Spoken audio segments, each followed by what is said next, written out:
Дівчину кинули помирати посеред дороги у пустелі. Марія не могла самостійно рухатись, говорити чи навіть просто розплющити очі. В лікарні вона перенесла кілька операцій. Її ввели в медикаментозну кому, аби зменшити біль і дати організму шанс вижити. Лікарі казали, якби її знайшли на кілька годин пізніше, вона могла би просто померти на узбіччі. Але тепер з'явився промінь надії. За даними її друзів, Марія прийшла до тями. Про це пише британське видання Daily Mail. За офіційною версією поліції Дубая, дівчина дістала всі ці травми після падіння з висоти на будівельному майданчику. Але ні свідків, ні відео, ні логіки в цій історії нема.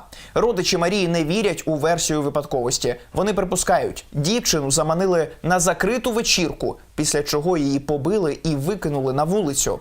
Мати потерпілої Анна Ковальчук відверто казала ЗМІ: офіційна позиція арабських правоохоронців – брехня.